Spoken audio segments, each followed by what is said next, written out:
Okay, we're gonna open the August 7th, 2017 Board of Selectmen meeting. Can you turn on your mic first, please? We'll do that again. We're gonna open up the August 7th, 2017 Board of Selectmen meeting at 6:33. Can we stand for the Pledge of Allegiance? Pledge allegiance to the flag of the United States of America and to the republic for which it stands, one nation, under God, indivisible, with liberty and justice for all. All right. We do not have any public comments that have been submitted, so we'll move on to the warrants. I'll read the warrants. Motion to approve payroll warrant number 18-05 in the amount of $182,843.14. Can I get a second? I'll second that. Any discussion? All those in favor? Yes. Motion to approve deduction warrant number 18-03 in the amount of $64,839.09. Can I get a second? I'll second that. Any discussion? All those in favor? Yes. Motion to approve bill warrant number 18-05 in the amount of $1,313,999.90. Can I get a second? I'll second that. Any discussion? Yes. Go ahead. Just an explanation. Seems like a large amount again this month. The Pentucket assessment and Whittier assessment are both in this, so those combined make up $1 million. Okay, thank you. You're welcome. Any further discussion? All those in favor? Yes. Moving on to appointments. We have the appointment of Susan Yaskell, 22 Briscoe Road, Groveland, to the Finance Board as an alternate member through June 30th, 2018. I'll make a motion that we appoint Susan Yaskell to the Finance Board as an alternate member. She's certainly well qualified.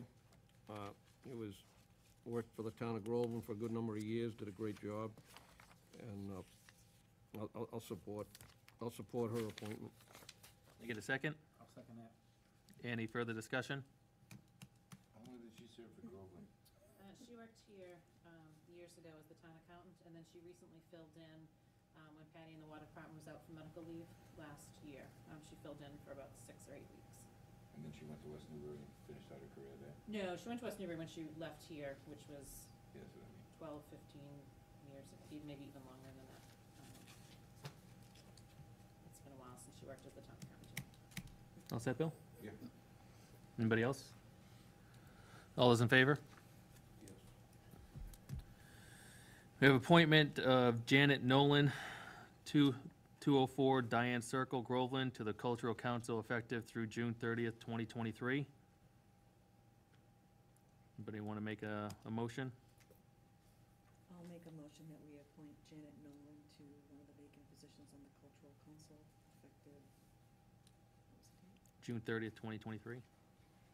Until June 30th, 2023. Can I get a second? I'll second that. Any discussion? Yes.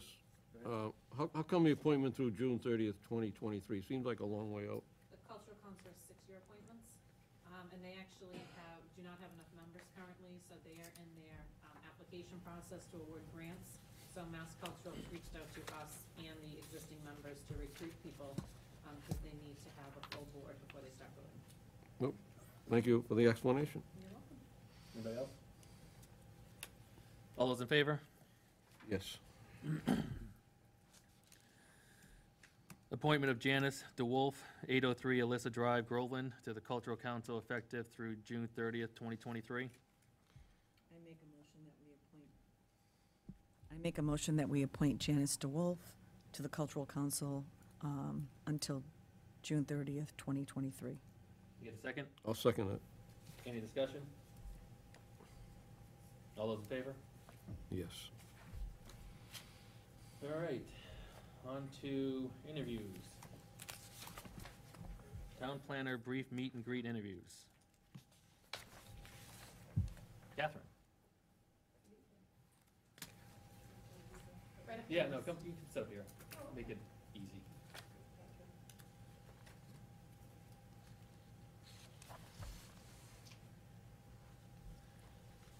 meet you. So you become recommended from the initial planning or the initial interviews they've done with Denise and Sam. And the board has asked for time just to kind of meet you, get a little bit more of your background, personality, and that kind of stuff, ask a couple questions, make it easy, informal. Anybody want to start off?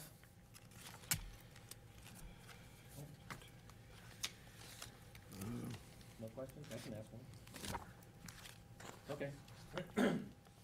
So I think this was part of your interview question, but I didn't get a chance to see your response, so I'm gonna ask you kind of what you feel about it again.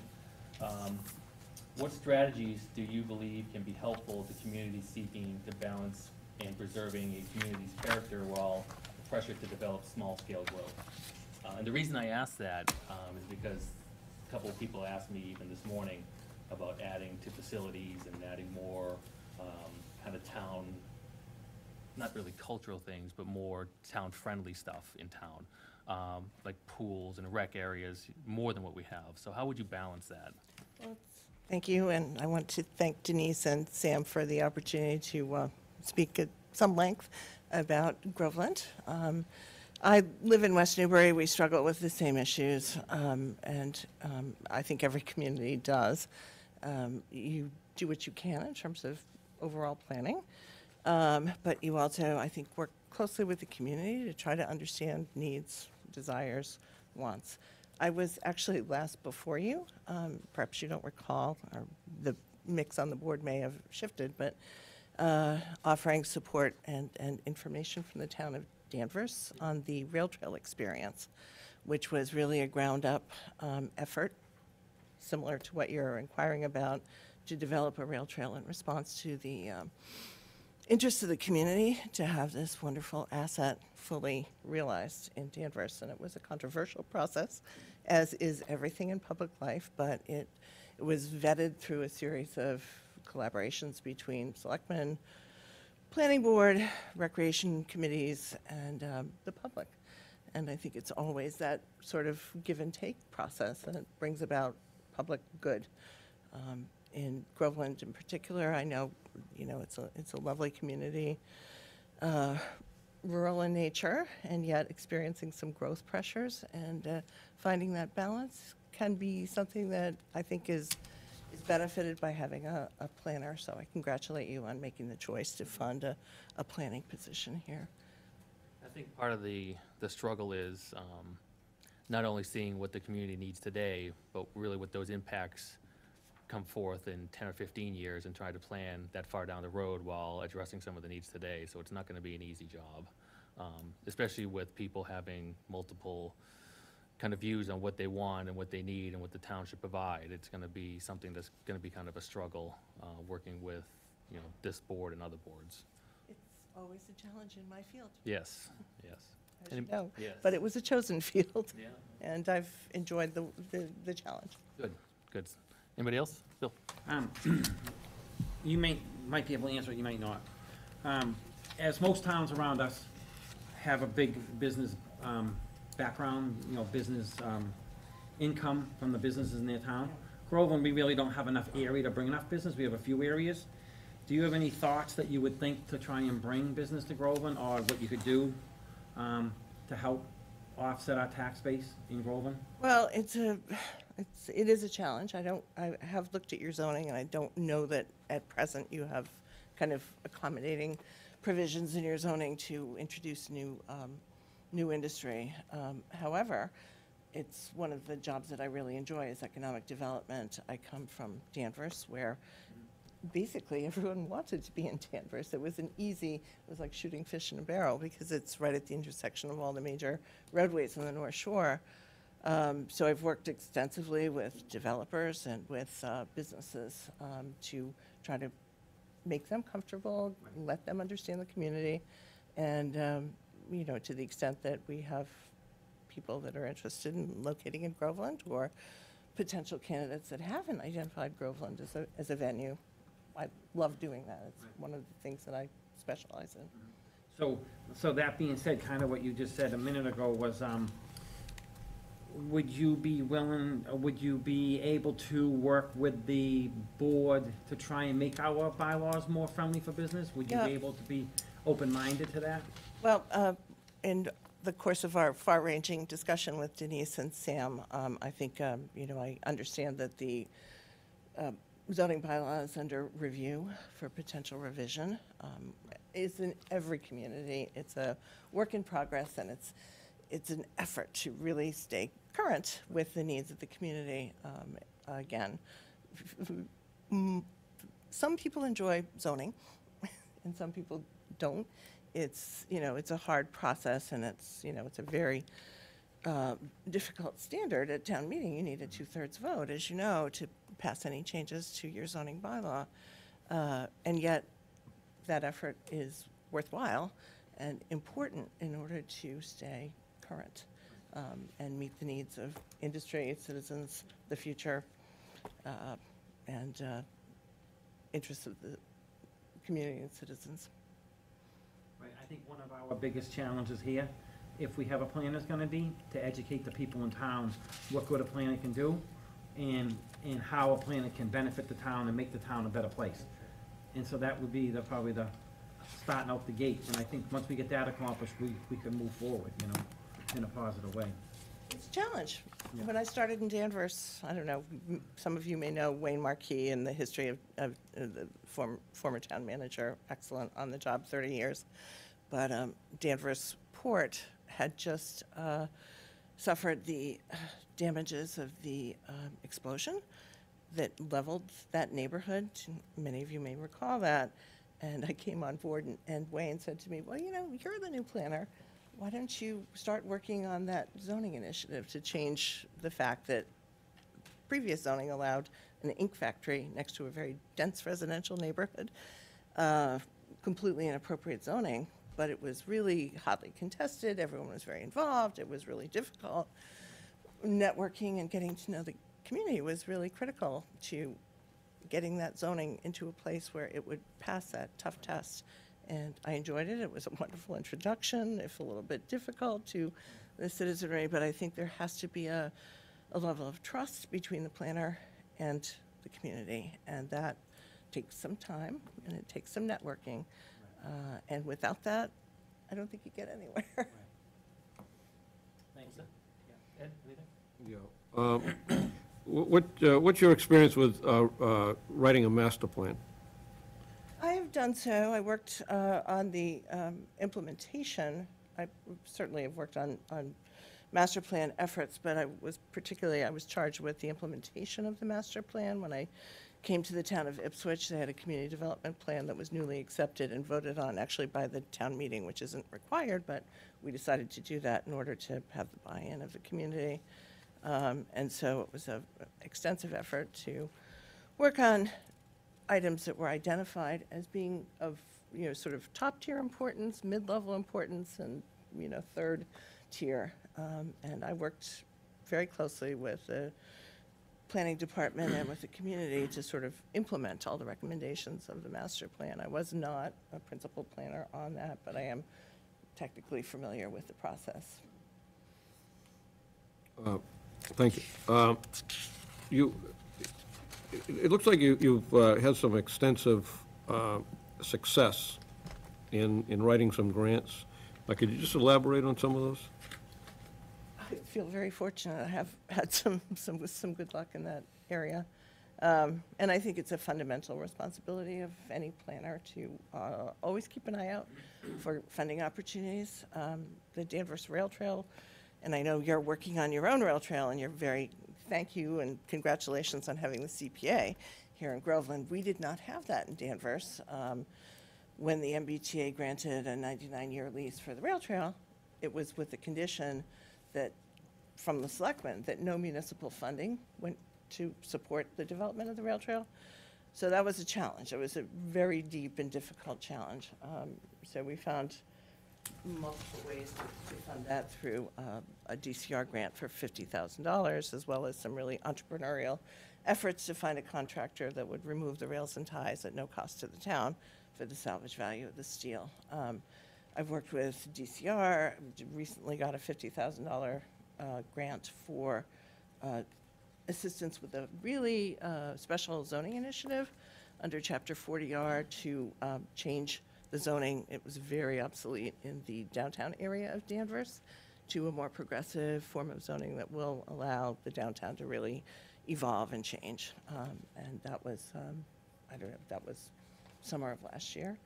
I could cite other grant successes, but, certainly I feel confident that I'm able to, write and initiate and sort of support grant activities. Yeah, I mean, you list three, there's probably more than that, that you've done. That's a good job. There are. Now, I'm glad you mentioned the Danvers Rail Trail. Why is it on the rail trail in Danvers that they don't list landmarks that you're approaching? And I'll give you an example. The high school. It would seem that if you're on the rail trail, that you would have, they would have a sign, so that everybody know that this is the high school over here. And different roads that you're crossing. When you cross 114, it just, you look around, now, what is this? And then, you notice the landmarks, and you say, yeah, this is 114. It just seemed like it would make sense to have a sign and tell the people that what you're approaching. And it's probably got nothing to do with you. Oh, but no, just no, it's a great question. It's a work in progress. As I said, this was a project that was completed with no municipal funding and with the assistance of local volunteers. So we have street crossings where we had an 80-year-old gentleman who volunteered to do signage, and you may have picked up on that at each of the street crossings. There's one that says Chestnut Street, and on the back he's got a wonderful saying like, enjoy your day on the trail. That was a level of effort that went into this, and as the Rail Trail Committee and the new planner and Danvers evolve, I think all those things will come. In response to that, in a way, there is also this wonderful virtual trail that was created, an internet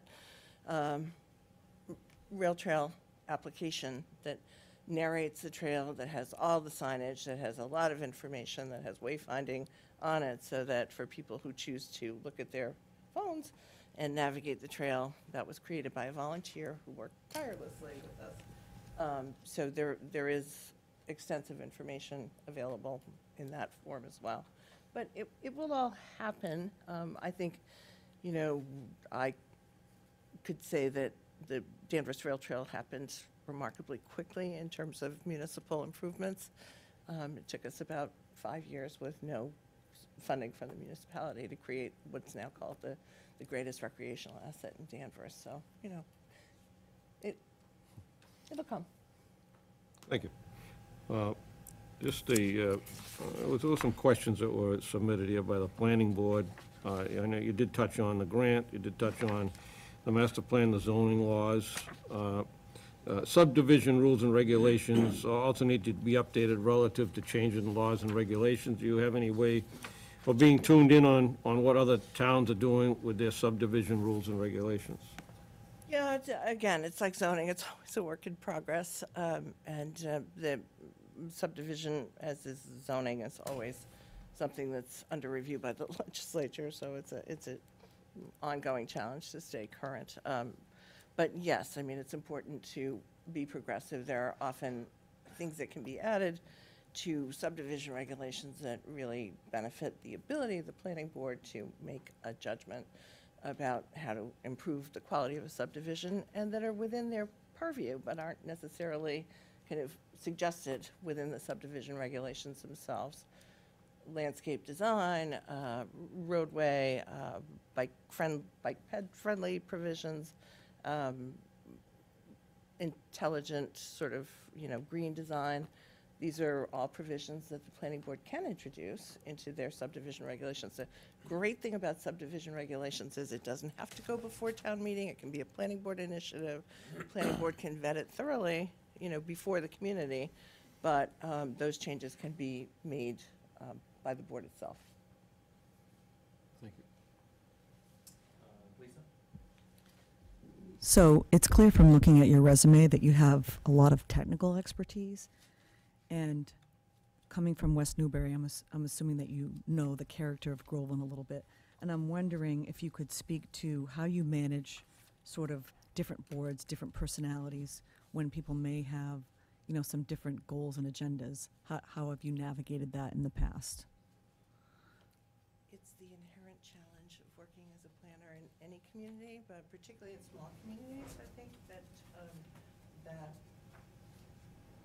element of building trust, which is something we really discussed a lot during my interview, is critical, because unless you have that, and unless you are sort of timely and responsible and prepared to answer concerns, you can easily lose confidence in the folks that you're working with.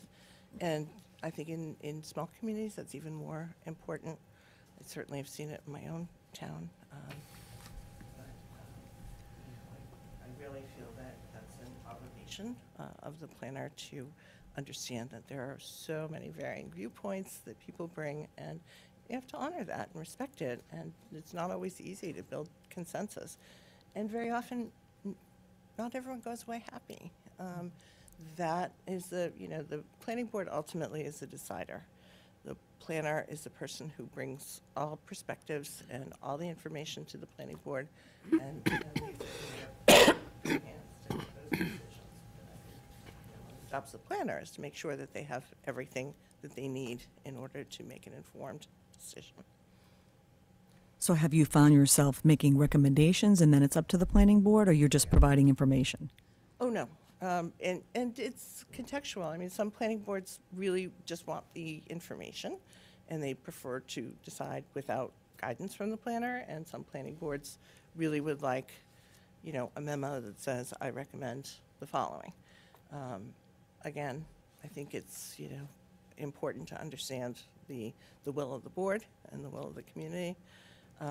In Danvers, it was a practice that, they wanted all the information, they wanted recommendations, and they frequently decided issues in one night because everything was before them that they needed. And so they felt that it would have been irresponsible of the planner to bring forward a project without providing them with comprehensive information so that they could just move forward.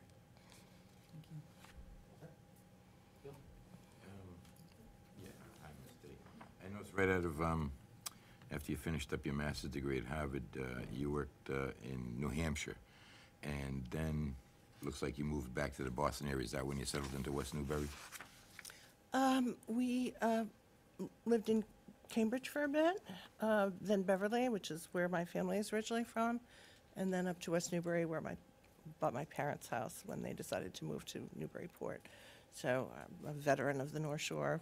My family's been from here for a long time and certainly understand the issues that, historically have governed change and development up here. The politics of change. Yes, they have.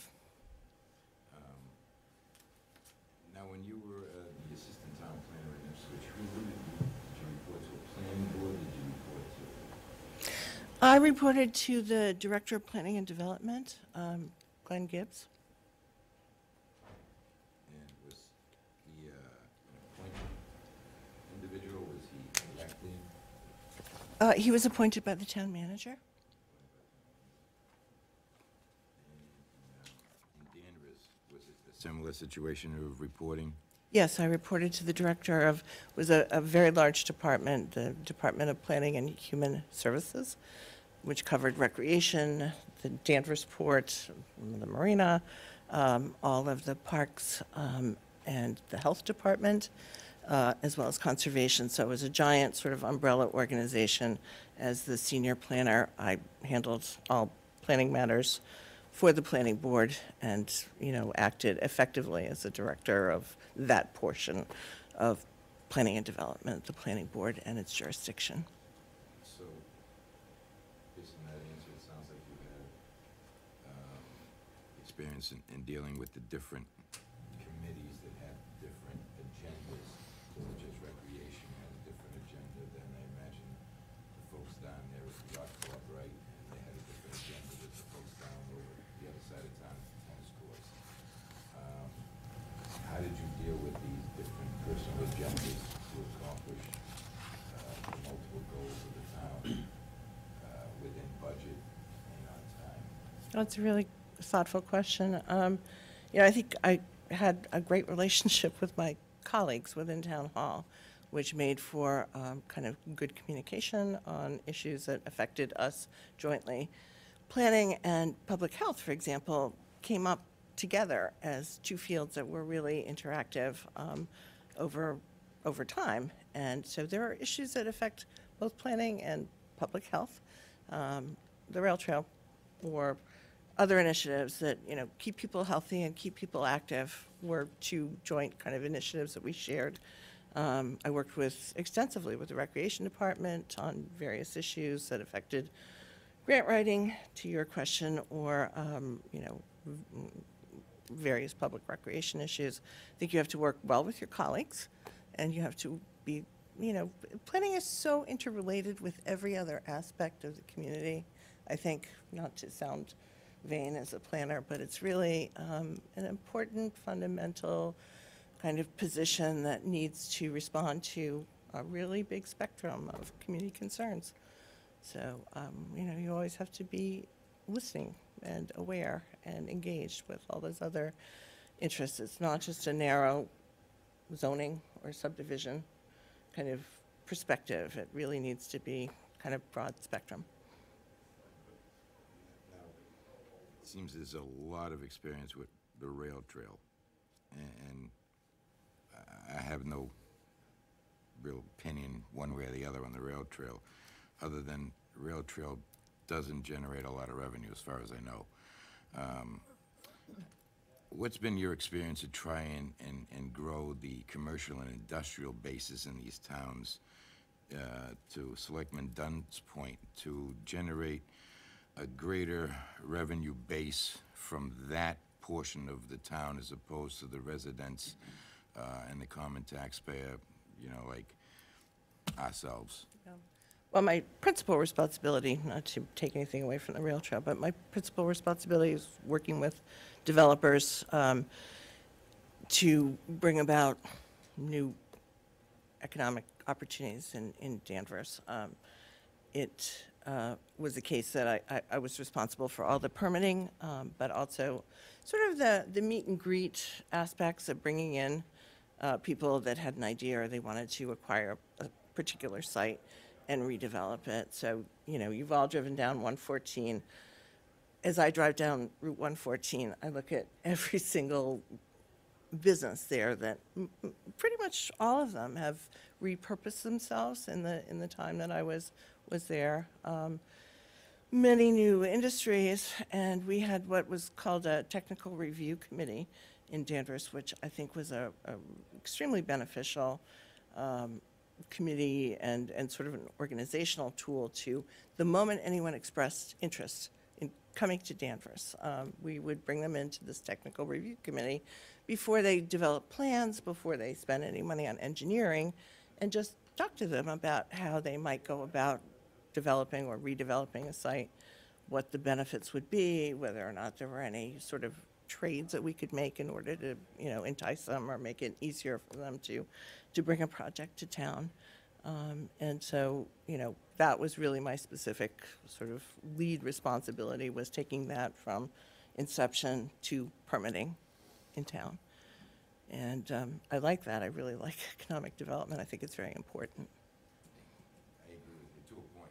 I remember in my younger days being able to fly up Route 1 and then go down 114 to get to the driving range in Middleton. A heartbeat. Now it's a little bit too congested, just like Route 1 is in Saugus. I never want to see growth get to that point. Well, I'm not particularly proud of it, but Danvers is a built-out community already. So most of the work that I was involved in was not greenfields development. It was people coming in and acquiring properties that had been maybe developed in the 1980s and were paved from edge to edge and, didn't have adequate stormwater management or any landscaping. So in that situation, what you do is, as the planner, you do your best to make these new opportunities look better and work better and feel better. But really, there in my time in town, there were very few sort of new greenfields developed. It was just making an existing situation function. Eliminating the number of curb cuts on 114 really helps with that circulation. And, inevitably, it's a desirable place to be. People want to, reach those eyes, and it brings along the blessings of a better tax base and also the curses of increased traffic circulation. I just have one more question. In your cover letter, you had mentioned that you've become now a little bit restless since your time off, and 20 hours a week seems like a perfect fit. As you feel better in the coming weeks, months, and you don't look anywhere near the retirement age, is there going to be... Kind of you. Is there going to be a desire to seek full-time employment somewhere, something that we couldn't offer you? Because you are, I guess, obviously a restless soul, and I worry that 20 hours may be now enough to fill your needs, but as we go on, it may just not be enough, and you may be looking for bigger fish to fry. It's a very reasonable question, and as I think I suggested in my cover letter, my health had been a concern in the last year or so, and fully recovered now. And thank you for that shout out to not looking old enough to really be approaching retirement. But I think I would be very satisfied with a 20-hour position. I love this, 3-minute commute from my house and the ability to bike to work. And, I think I'm ready. Danvers in some ways was so marvelous and a very big challenge. We were working on some really major zoning initiatives. I think I'm ready to focus down a little bit and to kind of shift my own personal interest to something that I think is a little bit more comprehensible from a personal point of view, and I think I would be content with a 20-hour week position here. I got a question. One more, go ahead. Sorry to take. I'm sorry to delay a little longer. Oh, no, I feel like I'm taking too much Do of your time. do you have any experience with going out and soliciting businesses to come into town rather than waiting for them to come to your office? In Ipswich, that was more of the case. Ipswich is kind of the back of beyond. Geographically, Danvers is blessed by being right in the center of every major roadway on the North Shore. But yes, there were examples in Ipswich, and I'm trying to think of a couple. But we did reach out. There was a brewery that wanted to expand. I don't know if any of you are familiar with Ipswich Ale. Yes, I'm getting a nod here. Somebody likes quality brewing. And they were seeking a site to expand to. And there were opportunities for them to move to, I think, easier sites in the North Shore, Route 1 in Topsfield. And we worked very hard with the principals to find a site within Ipswich, given the fact that it's called Ipswich Ale. But we identified a site that was an old clam plant in the downtown, which has now been redeveloped as a brew pub. So they stayed in town, they did their brewing. We worked on an economic agreement called a Tax Incentive Financing Program, a TIF for short, that allowed them to defer paying some taxes in order to give them some breathing room on their capital investment in the brewery itself. It was a decrepit old clam plant, but very charming. But it cost a lot of money to redevelop it. So I worked pretty closely with those folks on bringing about their ability to stay within Ipswich. I could cite other examples, but I Thank you. will take up too much time. Okay, I think we're done. Thank you Well, for coming thank in. you so much for your time.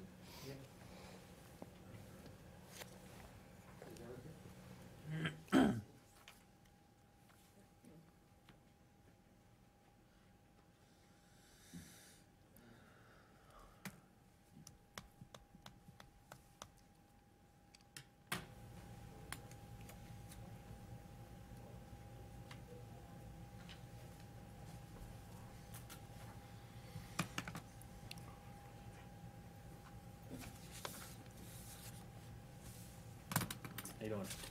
Good, how are you? I'm all right. Yeah, that's perfect. Thank you for coming in. You're welcome. Just wanted to take some time to meet the two final candidates, have the board ask some questions, keep it kind of informal, and just get to know you a little bit more, how you answer your questions and how you interact with us. So I'll start with, I think, an easy kind of question. We'll probably need some kind of master plan developed for the town. Do you have any experience doing that? I do have some experience with both Shrewsbury and Southborough. While I was in both communities, in Shrewsbury, I wasn't the town planner at the time when the master plan was going through, but I had started about the same time that they undertook the master plan. I was working in the engineering department as a junior civil engineer, and I worked with the planning board doing reviews of subdivisions and site plans and the various submittals. So I was active in the development of the master plan. And then shortly after the master plan was accepted, I became the town planner and then worked on the implementation of the master plan. What about the other towns? In Southborough, the master plan was completed probably a year or two prior to my arrival, and I stepped into the middle of the master plan's implementation. Okay. Step down this side. Bill? Yes. Mr. Denoncourt, is that how you pronounce it? Yes, You're currently a real estate agent with Keller Williams, that's correct. and that's your full-time occupation? Yes. And you, obviously, I don't think you can live on what we pay for a part-time job. You plan on keeping that full-time position as well? Yeah, I would shift to essentially a part-time position, weekends and other days. And you find that 20 hours a week as the planner of Roland would be sufficient income to meet your needs and that of your family? The 20 hours a week would be a good stable base for an income that would work well supplemented with a real estate career, I believe. How many hours do you put in right now in the real estate career, on average a week? It actually varies from week to week. Sometimes it can be, I mean, you're always working in real estate, so it's hard to tell. It can be 20 to 30 hours some weeks, but sometimes it can be 50 plus hours. But most of the time, you spend a lot of time when you don't have the business trying to generate the business. So you're all making phone calls, trying to make leads, and trying to generate more business. Right. So, I guess that's my point, is I know a lot of real estate agents, and they do spend a lot of time prospecting clients as well as servicing them. And that requires an enormous amount of time and energy. And I'm just wondering if you'll have the time and energy needed to properly dedicate yourself to the citizens of this town to do right by them. I believe it would. One of the things in real estate, as I've been in real estate, I was working part-time in real estate up until earlier this year. And a lot of the time in the first couple of years is spent developing a base of business. So over time, that business that you generate leads to other opportunities. I've also teamed up with a group so that I'm now part of an actual team. So there's an opportunity to be able to share some of the real estate resources with other members of the team and allow some of the responsibilities to shift to other individuals.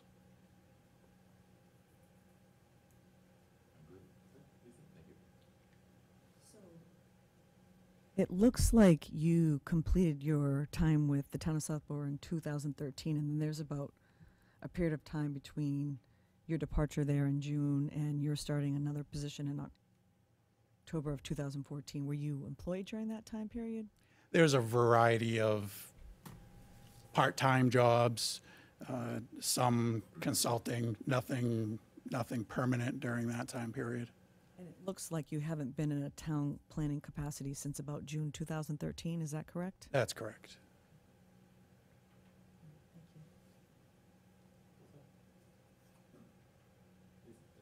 Sorry. Ed? Yeah, could you, just expanding upon that, I noticed it was almost a year between employments there. It doesn't seem like you stayed in Shrewsbury, only 15 months. It seemed a little short, in Southborough, about 8. Actually, Shrewsbury was almost 12 years. It was 1999. Okay, I'm sorry, you're right, yep. And Southborough was a little less than 3 years. Any experience with grant writing? Yes. Can you expand upon that? A variety of grants, whether local, state level, federal, public works improvement grants, planning development grants. Any of them successful?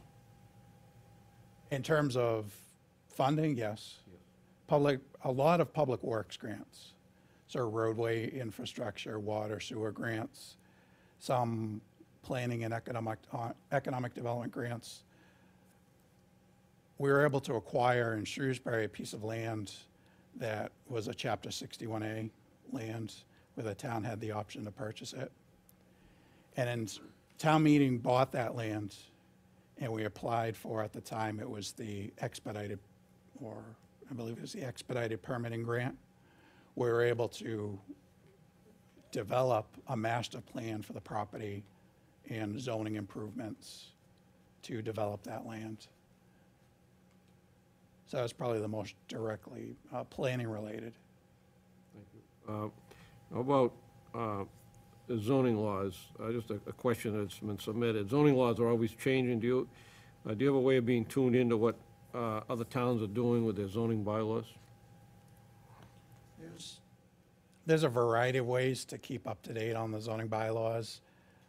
I'd say the primary way is being active with the regional planning agencies, say Merrimack Valley Planning, being active in association groups, Mass Association of Planning Directors, the community planning organizations, so that you have quarterly meetings, monthly meetings, annual meetings that you would attend, meeting with other planners to discuss their opportunities. As a town, you would receive notices of any rules and changes to the abutting town regulations. So you would keep up to date in that way as they make changes.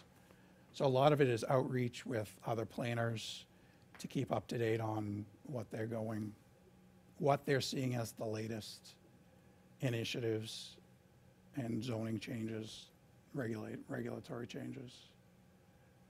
Thank you. I got a couple questions. The first one's gonna be, kind of going back to what one of my colleagues asked. You were out of it from 2010 to 2013 roughly. Do you think you can pick up and roll with it again, being, 3-4 years out of being a planner? Do you think that you could get rolling? I do believe I can. I still keep up to date on planning and zoning. I do both. I've shifted into some commercial real estate. So I do quite a bit on the team that I'm on. I do zoning analysis, regulatory analysis in the various communities for the projects that we do. So I do keep up to date, and part of my job does involve planning, zoning review. In Southborough and in, take my glasses off, what was the other town? Shrewsbury. Did you have any way, or did you were involved in any way to bring business to their towns at all? Did you, in any role in that, when you were there, to help them bring any business to their towns? This town here, we're lacking business in a big way. We don't have a lot of land structure for it. We do have some areas where there's some land structure for it, but our tax base is really burdened by not having enough business here. And I don't know if you can answer that. I see that as one of the primary functions of a town planner, especially I mean, larger communities, cities, large towns may have both a planner and an economic development director. In both Shrewsbury and Southborough, it was a single position, town planner. So that was a big part of being town planner. So, and it's more than just interaction with the businesses that come in. We were also active in Shrewsbury with business associations to keep up to date on what the existing businesses' needs were, but then also to get ideas from them on how to attract the new businesses. In Southborough, I helped create the Economic Development Commission, including, initially we had an economic development team, which was a group of local existing business owners and landowners in town, where we were proactive in meeting with existing businesses and potential businesses. So it doesn't sound like you're, you wouldn't have a problem with, my other question was growth in the pressures of the town. So growth moving forward with businesses and trying to work with the town people, the business people, it sounds like you wouldn't have a problem with that. It's not, you've been there, done it. As far as, if you had the position here, reaching out and trying to figure out a way to put that together. And the last thing would be the future planning, but I mean, you've kind of, went on that a little bit, but this town, we don't have any future planning. We never look out in the future. We're all part-timers. Most of the people in the town, there are full-time employees, but most of our boards are all part-time. I don't know if Southborough and the other, Shrewsbury was that way, but, you're gonna have to, obviously, you'd have to work between, and you think that'd be a problem? Working between the part-time boards and volunteers to not have someone full-time always in front of you? Like most cities and towns have full-time employees type thing, Right, well, I mean, there may have been more full-time employees, but in both cases, as in both communities, I was working with elected and appointed boards and commissions. So a lot of your interaction is with those boards and commissions who are part-time. And, I mean, the residents often, they come before the planner or the planning board, and it's sort of a one-time thing. So having that proactive outreach really helps to bridge the gap. Awesome, thank you. I just had one other question that came up, and no right or wrong answer. But having a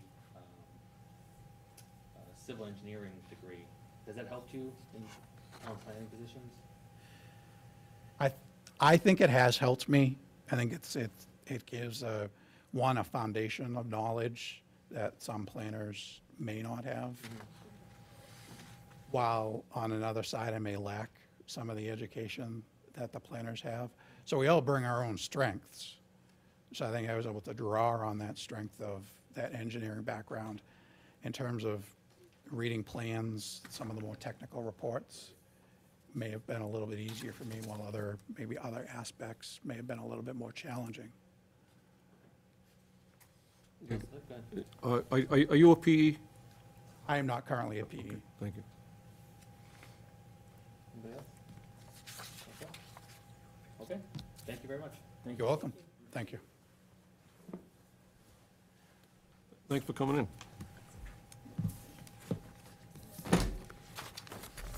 So, do we want to kind of mull this over, or do we want to vote, make a recommendation, make a motion?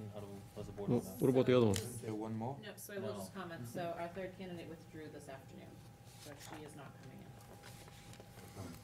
She did not give a reason. She sent me an email and just withdrew. Yes. So it's really up to you all. It still is a public dialogue, so if you want to have a discussion now while they're fresh in your mind, you can certainly speak about it. I did add a spot on here if you did want to select a candidate, you do have time for that. It's really up to the board how you'd like to proceed. Let's start down the end. Ed, what do you think? I like the first one that came in. She certainly seemed to have the qualifications. I think all I know the planning board had sent some questions. I think she answered all of those. I like her responses, I like her experience. Not taking anything away from the second person, but she just seemed to be a good choice. I actually liked them both. The only thing that pushed me over the edge a little bit was on Eric had the engineering background. But I think they both brought a lot to the table. I don't think we'd do wrong by either one of them. Other than, like I said, I found Eric to be a little more trustworthy in his speaking. Was willing to say that he didn't know it all, which I liked. So I would probably lean a little bit more toward Eric.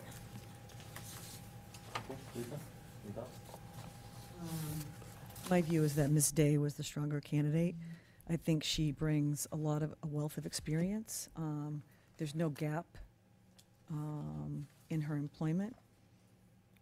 Her master's degree is in city planning and development, city and regional planning. It seems that she's worked in the area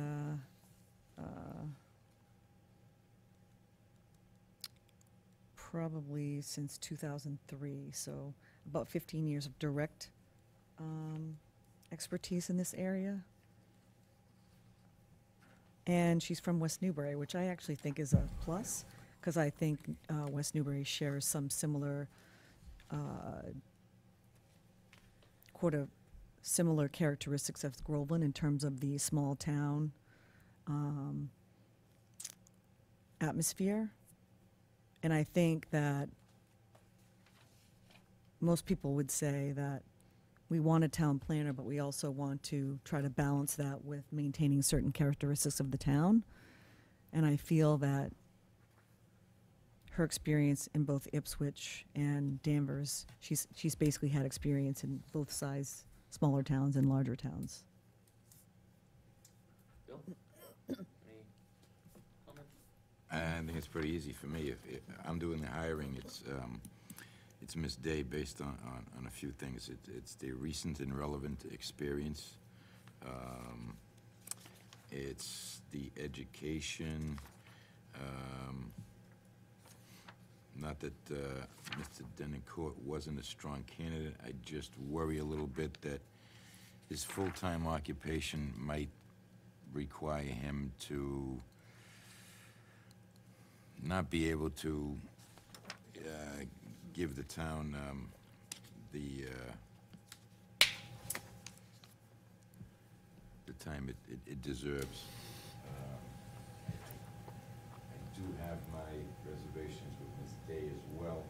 I think she's a little energetic, and I worry that, as the letter states, that she feels better. 20 hours may not be enough for her to keep her busy and occupied and challenging. And she may want to, as she realizes that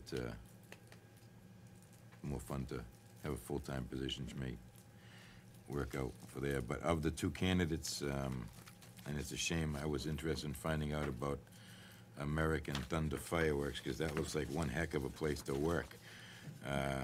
Done 3 stints there, so I really wanted to know what the catch was on that. But if I was going to make a hire, it would be Ms. Day. May I make one quick comment? Yeah. So just regarding Kate Day, she did state she retired, so if she's retired, she is limited to the number of hours she can work per week. So the 20 hours would stay within the cap unless she chose to unretire and go back full-time. Right.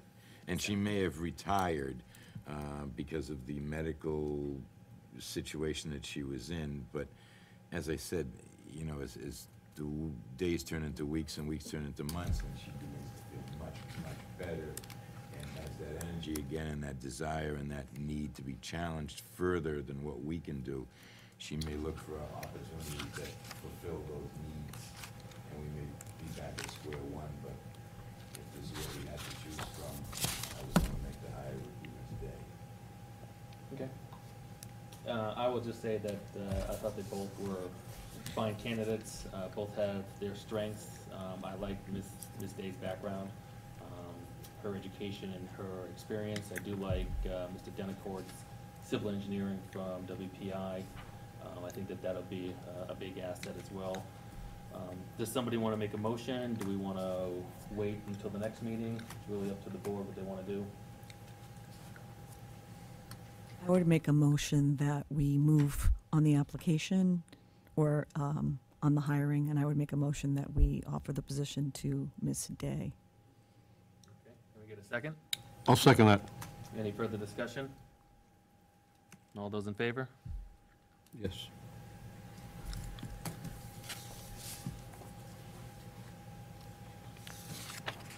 So I will reach out to her tomorrow. Does the board want to choose the rate I offer to her, or would you like me to negotiate with her? Did Put a she, range on her. did she indicate when she could start? I believe right away. Oh, okay. Thank you. In the initial interview, it was right away. We probably should have asked her that. I'm okay with you negotiating. I don't know what the rest of the board wants to do. That's the going rate for that position for that many hours with the experience. Yeah, I mean, I would say, given her experience, she would be on the high end of the range, which is still lower than a lot of our planning professionals in other communities. But that is within the budget that we have set. I don't have a problem with her negotiating it. Ed? I'm all set. Yeah, go with it. Bill, you right? Yeah. Okay. Yeah, let us know what happens. I sure will. All right. Moving on to discussion and possible vote. We have an update on the Bagnell School Field prices on remaining items. So at the last meeting, I presented some kind of rough outline on what we could do with the remaining funds and what type of projects were still left to be done at the school. Does anybody have any comments about the running balance left and what they would like to see done behind the Bagnell or on the side of Bagnell?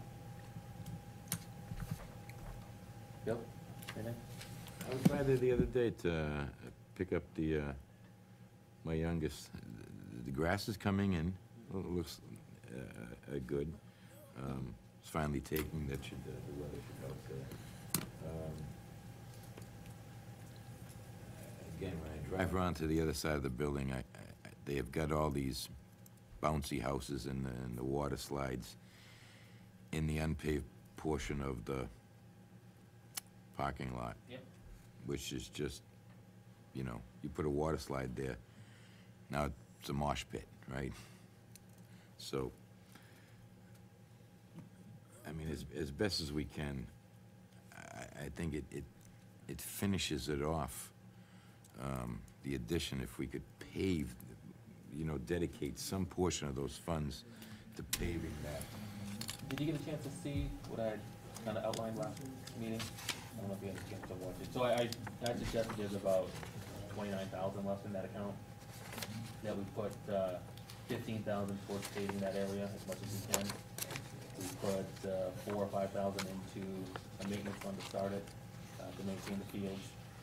And then the rest would be put into a fence along the tree line. Okay, I think I was there for that one too. Yeah, no, that was the last meeting. I didn't know if you had a chance to watch it. Yeah. That's kind of a rough outline that I suggested. I was looking for the board to either come up with another suggestion or to approve that kind of suggestion and move forward. I think it's a good place to start. So when I went out there with Billy Green from the Highway Department to measure that side parking lot, it is a actually large space when you actually look at it. So what we did was, we took from the cafeteria side, if you're standing sort of at the corner of the cafeteria, looking at the parking lot, there's a fire hydrant, and then there's a transformer halfway down. So we measured that section, which if you look at it, the first 5 or 6 feet has some excess asphalt on it. We measured that and then went back to almost the tree line. That's where we came up with the 11,250 square feet. So that would get an actual entire section paved. Or if you wanted to do a longer section, you certainly could and not go back as far. So it comes out to be about, as I said, $11,000 for the only one coat of asphalt, and then the prep work and the fine grading, the highway estimated about $3,500. So it's really, if you want to pave, we could get a good chunk of it done. It's just a matter of if you want to do the front section and, or if you want to take a section and go back. So it is possible for the 15,000. And the other, I guess, debate is what to do with the tree line. Do we put a full fence back there? Do we put partial stuff up on the trail to prevent four-wheelers and cars and dirt bikes and all that stuff from coming up there? It is kind of a lot to put a full fence back there, $7,000, or $8,000. So I'm really just looking for, yes, we should use the money, ABC, or no, we should change it up and do something else with it, but we really need to find what we're gonna do with it. The school starts in 4 weeks, 3 weeks. Yes, so my concern on the fence, and I've relayed this to you, Mike, so we do have a go-ahead on the front fence, so the post and rail fence in the front. Groveland fence was closed last week, so I'm trying to get an update as to when. They said about 6 weeks, and that was just about 6 weeks ago. So hopefully that will be in any time now. The temporary fence is scheduled to be removed pretty much any day now. It was a year ago this time we put that up. My only concern with the back. Well, we hadn't really decided because I didn't know if it was more beneficial to have it removed and, well, or put the fence up around it. So they're pretty good though, so if we need it a little bit longer, it can certainly stay. My only concern with the back fence is I feel that there's a little bit of, because we're going to a different company and because we're putting another fence, I just don't want to be in a situation that we're splitting a bid to be under the procurement laws, and that's when my concern comes in. Is whether we do something in the interim and see if that works. And if it doesn't work, then go ahead next year. I just don't want to be, just where we're putting in a fence around the entire property with two different companies, really looks like we're splitting it to keep each half under $10,000. And that just makes me a little nervous. Look shady. Yeah, I know, and I think that given the public meetings and the correspondence, we could easily explain that, you know, that wasn't the case. It was more of timing and discussion and how we thought the best to proceed with the grounds. I'm okay with other suggestions on what to do back there. I mean, there was a story last week or the week before about a playground in Haverhill where it was used for either summer stuff or just for school, and someone had taken their car and drove it across the field and tore it all up. And this is 4 weeks before school is supposed to be back in session. And now the town is scrambling to try and repair it and make it as usable as possible for when the kids come back to school. So we all know that there's been cars and dirt bikes and other vehicles behind there tearing up the field. I'd hate to not do something when we have the ability to do something, and then a year from now have someone come down there and tear it all up. There's cameras back there that helps find the people, but it doesn't repair the damage that could be done. So I just want to make sure that we're doing the right thing for the school and for the residents, that we put the investment into level the field, put in irrigation, get grass back there so the kids can use it hopefully in October, and protect it the best we can. Anything? Yeah.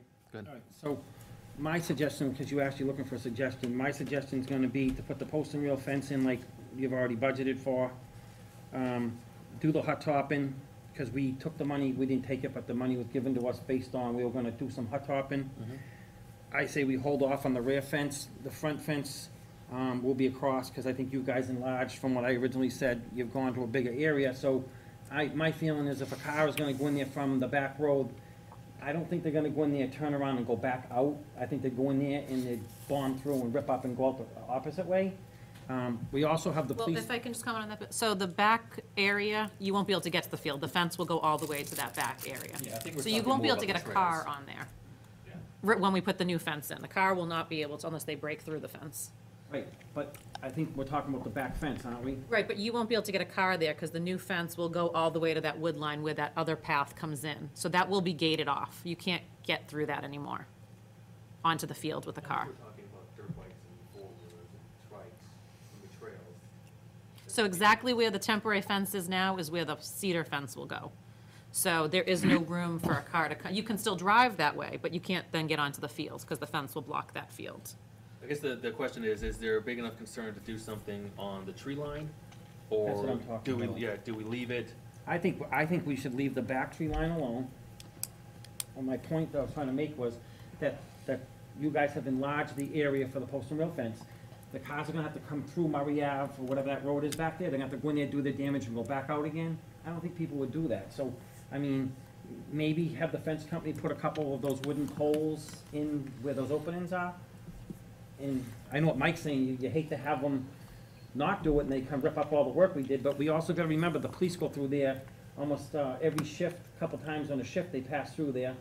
There's now cameras back there.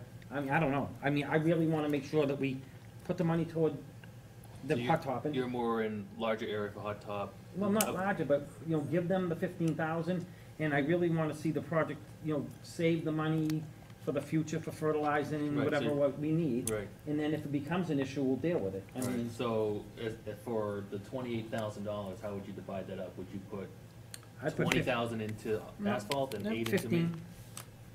15 that you talked about here, I forget where it was, it's Yeah. here.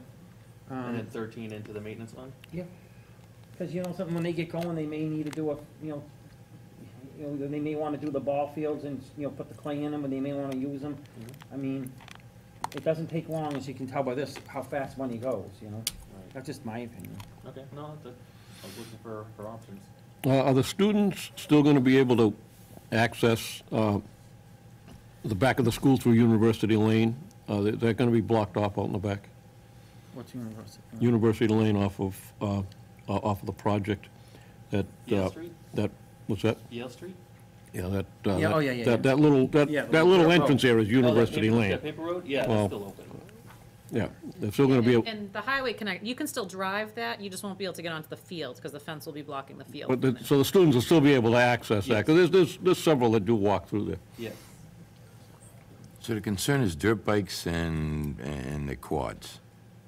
How do they gain access now through the back of the field? There's trails back there. There's trails. I was down there with Bill last week, and I think there's 5 different access points. 5 different trails, and the rest is heavily wooded? Yeah, I mean, Yes. it's wooded, but, I mean, if you're asking the 13-year-old me, I'd go around whatever's there. So, And they're gonna have to go through someone's yard, other than Yeah. there is an access road that the town has, I think. It's for trucks or whatever to the back of the school, but they'd have to go through someone's yard. If they're gonna take a 4-wheeler or a bike or a trike, they're gonna have to go someone's yard. Or, Not gonna get back out because the wooden fence will be there. or use one of the 5 trails through someone's yard. through someone's yard? Right. Is it possible to have the highway department put some big stones at the end of those? Talk about Yeah. doing The problem is, the concern with safety with the kids and playing around in the snow with the Jersey barriers or eyesores. I was talking when I walked with Mike, maybe we can get the fence company, when they put the post in, to put like, 3 wooden posts in front of where the trails are, so it's not open, but like Mike said, well, if they're gonna want it, they're gonna go to the side, and they're gonna open another trail, the bikes or whatever would go to the sides and go around. Kids, we see stones, we see trees, we climb them. That's what we do. Sometimes we fall off and skin our knees. Then our moms say, don't do that again. And we say, okay, until it heals, and then we go do it again. That was when we went to school. It's a little bit different now. I agree. But just want to make sure that we're putting the last amount of this money into the appropriate areas to do the most with it. I kind of agree with you. You don't want to put this kind of money into it and then have some, for lack of a better word, knucklehead, start doing donuts in the middle of the field and tearing it up.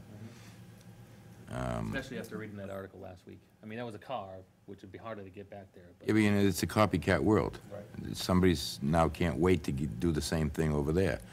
They'll just wait till the grass is perfectly grown in and it looks all great, and, we've got to take steps to mitigate that risk as best as possible.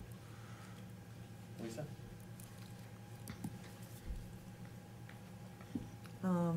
I guess a few questions. One is, what would the timing be on the paving? Would the goal be to try to get that done before school starts? I don't think we'd be able to get it done before, no. So if it's not likely that it would get done before school, I guess I would suggest, or put out there the idea of maybe bringing back in the building committee and getting their input on what was their vision, what are their thoughts about how to best allocate that last bit of money in a way that's consistent with what their vision was.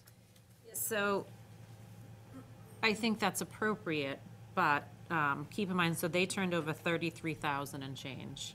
Right now, we're at 28, and if we take anything else to do the fence, that will decrease that amount. So what they originally had planned is obviously not what we will have funds for. Right, so we have a minimal amount, but I'd be interested to know that if we had a lesser amount, what would be most important to them? Well, they wanted the asphalt done. That was, for them, that was finishing the project. And Bill's right, that, you know, when it gets wet over there, it's a mud pit. In the winter, it's worse. In the winter, it's worse. So that's why we were trying to get as much of that area paved, while also trying to protect the back half of the field, and also trying to establish some kind of maintenance fund for the field going forward, at least to start it. So we can come up with another solution for the 28,000 change. We can go with Bill's idea. We can go with my idea, we can go with no idea. But,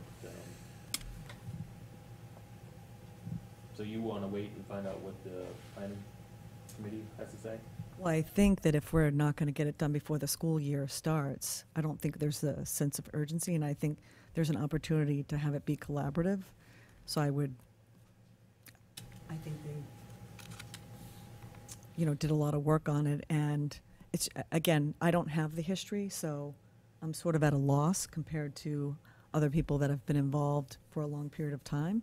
It's hard for me to take a position on it when it's not something that I know a huge amount about in terms of other stakeholders and what they think is important. What's the time frame on the hot topping? When can it be done? I don't know. Is I it would possible guess- it could be done before winter? Yes. Before winter, Yeah. probably. Oh, okay. Yeah, I would say October-ish. Yes. And that, and the back fence, if we chose to do that, wouldn't be done till October-ish anyways. I mean, there's not a critical necessity to make a decision tonight, but So if the back fence can't be done until October, we could maybe, not that I'm trying to, you know, but from now till October, if there's damage done, then we know we're gonna have to do it, but if it's not, you know what I mean? I don't know.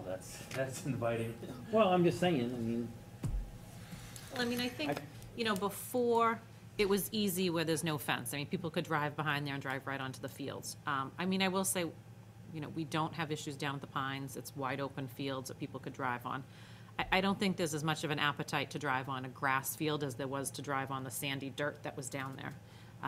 You know, we still have people using the strawberry fields, the sand pits there to drive on. So I don't really know how much of an issue it will be once it's an actual field and people start appreciating it for that. But when they came in to do the damage that you just talked about, they came in from the school, the front of the school, and they came in that way, and they did the damage, and then they, you know, they went back out because it was wide open, like you said. And I don't think you're gonna get cars coming from the back, like Mike said, you're gonna get four-wheelers or whatever.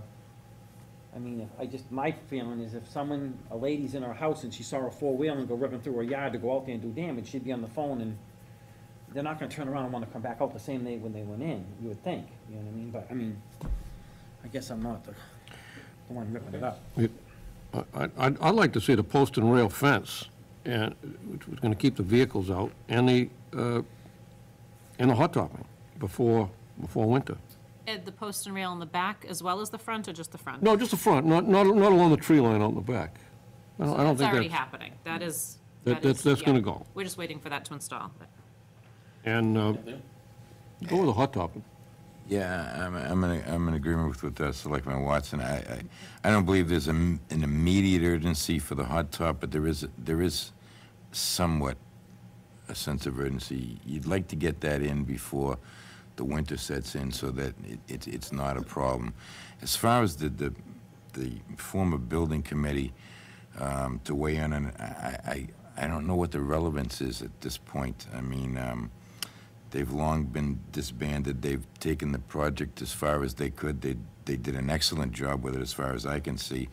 But now, you know, the ball needs to be picked up and carried across the goal line. I don't think we should wait any longer to decide these matters. The money's there, let's strike while the iron is hot, as they say. Okay, so Ed or Bill, how would you divide that 28 up? Like I said, I'll let Ed talk. I'm sorry, the other. So go ahead. Oh, sorry, go ahead, Bill. If you can do that for 15, the hot top, that gives you 13. the 13, and what does the front fence cost? The front fence is already factored in. It's already factored in? So if we're gonna focus on So the you- hot top and a maintenance fund, I would say, 20 for the hot top. Right, so you could do additional hot top. And, we still could do a couple posts at the exits of all those trails. So if we did 2 posts at the 5, that would increase the cost a Then little bit, but that at would least be that would my- add something. That would be my recommendation. I mean, let's do as much as we can to protect our investment. We invested a lot of time and money and energy into those fields, and we should do just as much to protect them as is humanly possible, so that we don't have to invest a lot more time, money, and energy into repairing them later. So we're talking $20,000 towards the asphalt, and then 8,000 for maintenance, taking out whatever the post would cost. Yes, because I don't think we factored into the original, I don't think so. The original Groveland fence quote, we have the openings. I don't think we had quoted out to have them put a post in. So we would need to, in the actual front fence. I think we asked for like 4 or 5 openings for kids to go through. Right. And our plan was to put a post in there. I don't think that was included. And so I think we need to just include all the posts. Okay. But I can't imagine that'll be much. So, just a question, the asphalt that's being proposed is of the same quality, and it would look the same as the one that's already there? Not entirely, so the asphalt being proposed is only 1 coat. What is Um, there right now? I think it's several. I think it's, so this would be at least, it wouldn't be gravel. You'd have, a layer of asphalt, but it wouldn't be probably as thick as what the rest of the parking lot is. So my only question is, if that was put in, what's the longevity of that? I don't know. I can find out. Well, you can always put another layer on top of it once more funds become available, but at least it wouldn't be a mud pit. Probably gonna be a state coat, a state top. They call it state top coat, and they go in at like 2.5 inches thick, and it's got thicker stone in it, so you'll get longer time out of it. And they do what's called a 1-coat job. And if I already know, I don't know who's doing it, but most people will put down a base, which is off of 97 at the highway, they got all that base, the road base. They'll put the road base, compact that, get it hard, then put the new top on top of that, so. I mean, I would think it should hold up pretty good. It's only being parked Yeah, it's on. not a so, road. So I would think it would hold up. So, Bill O'Neill or Ed, do you want to make a motion that it's 20,000 for asphalt and 8,000 for maintenance and posts? Does that make sense? Sure, I'll make that motion. I move that we allocate 20,000 of the 28,513.45 toward asphalting, paving the remaining section of the Bagnell parking lot, 8,000 toward maintenance, and 45 cents to me, I don't know. $8,513.45 to maintenance and posts. That sounds about right. Do Second? you- What? Sorry. I'll wait 2 seconds. We get a second? I'll second it. All right, further discussion, Denise? So do you want to discuss what you'd like paved? Do you want that, a whole section from the existing lot to the wood line, or do you want to do the front? I think what we should do is talk to the principal and whoever's down there, whoever would have more input on that, what they need. How are they currently parking on there? Or are they? Depends in the wintertime, park. they park toward the front, in the summertime, they park toward the rear. I think asking the principal's a great idea. Maybe you want to also leave that up to the highway department or whoever's going to be plowing that, because there may be a particular way that they want to pile that snow, that they don't want to run the last part of it through that stone dust, or the crushed stone, whatever they got out there. I think the company that paves it is sitting next to you. I mean, plows it is sitting next to you. The plowing part of it would be farther away from where this is. But I know in the wintertime, that someone just said it's a real mud bog, in the wintertime, what happens is you plow a certain section of it, and after it's snow and rain and melting, they can't walk in it, so they park like maybe 2 abreast back, and that's it, because you just can't get in there, it's just a mess. I mean, I think that maybe we could have a conversation with, the head of operations at Pawtucket, the principal, and Maintenance group. Bob O'Callaghan, and put the heads together. And Well, you're getting $5,000 more too, so you can do a little bit bigger of an area. Right, well, maybe let them, they know best what they need, I would think. Well, the principal there is new. She's going to start this fall, so She started last week in the school. I'm not sure how much is really. Yeah, I know the head of the school operations, we should you know, find out how it's parked, how people use it to park, and then pave as much of that as we possibly can to get the best. I'm sure they park all the way, Right. you know, As much and as they not can. back. I don't think they park back first. I think they park along the existing paved, because when I've been there for things, that's how it's sort of staggered, but. Okay. maybe wrote a letter to the Greg had and asked them. All right, so we have a second. Any further discussion? All those in favor? Yes. Okay. Formation of Groveland Square Committee, identifying the committee's charge, number of members, selectman liaison, or appointed committee member. Denise, how should we approach this? Really up to you. Do- You have we wanna asked- Form a committee. Have we asked anybody that's interested in serving on the committee to notify the selectmen that they're interested? So we haven't done that yet, because I think you wanted, my understanding was you wanted to actually decide what the committee would do before we started soliciting people to be on it. So I think that's what this discussion is, what you would see this committee responsible for.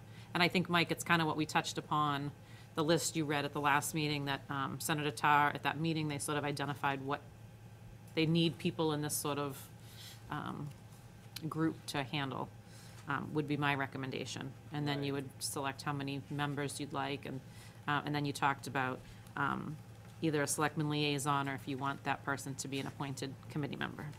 Yeah, so the charge would be, the committee would meet with the representatives from Greenbelt and the Audubon groups. Would also meet with CPA to see if there's any funding that could be used for the downtown project. It'd be working with realtors for appraisal and market assessment, also working with the owner of the property. There'd be some research about the funds transpired when the bridge was being built, value taken from the property, funds paid to the property owner based on the eminent domain. What kind of parking agreement was either verbal or written with the insurance agency down there, the status of the way the curb was cut, that kind of stuff. Did I miss anything? I think that was it. Initially, anyways. But that's the general charge of the committee, reporting back to the board either as a committee or through the liaison. Lisa, you still interested in being the liaison? All right, so we can appoint Lisa, the liaison from the Board of Selectmen. Anybody have any other charge that they think, Denise? No, so again, so if you want to keep Lisa or whomever as just a straight liaison, or if they're going to be an actual committee member, so. You want to be a committee member or a liaison? I'd rather just be a liaison. Okay. Anybody want to add to the committee's charge? Funding, what they're gonna do for how they're gonna need to find some funding.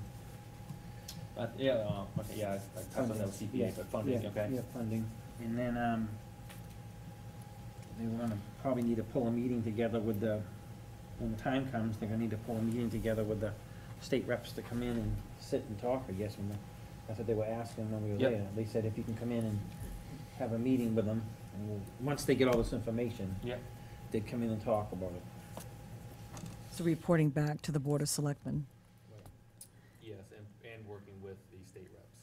Okay. And what's the time period that you're thinking?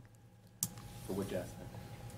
So are we giving this group a 6-month charge, or is there any sort Oh, of? I think it's gonna be longer than 6 months. Well, I don't think I mean to completion, I think I mean just in terms of developing a plan that they present to the Board of Selectmen. Oh, I mean, well, I guess it depends on how many members we get. I figured that we'd probably need 5 members. Would be, Mike, how many members do you think we would need? 5? Yeah. 5, 7. 7, 9, 12? I wouldn't go more than 7, because then you get too many. So I would say either 5 or 7. It's up to you. So do we have people reach out to the Board of Selectmen as far as their interest, or reach out to Lisa as a liaison and bring the names forward, or? Can I ask a question? Yeah. So Mike, you might be a little bit more familiar than I am. Approximately how many people were part of the de facto group that was sort of exploring? Yeah, I think there's like 5 or 6 at least people who are. So do you think 7 is the better number, or 5 is the better number? Maybe 7. Okay. So up to 7? I don't know that you'll get 7, but, At least it doesn't exclude anyone who might yeah. want to be involved. okay. I can certainly put something on the website that people can, go there and, It'd be helpful for Submit their people that were interest. part of the downtown project, including the Elm Park, that project, the bridge project, the redesign project down there for background information that would help kind of enlighten us on some of the conversations and planning that was done for the area. Anybody else have anything they want to add for the committee's charge, other than what's been stated? Besides the funding, I think one of the most important things is, there was a service station that sat on that property for how long? Yeah, you wanted to know if it was, I think it was. It's all clean. I We think it all was know how we certified. changed the oil way back in the day. But I think it was certified clean. That would be something else that the committee would have to do, is verify that it was cleaned up appropriately and stamped certified clean. Yeah, You're that, right. that should would, have that would be huge. Yeah. I think it was though, wasn't it, Mike? I think we got a report I on think that. it was, but just getting the report.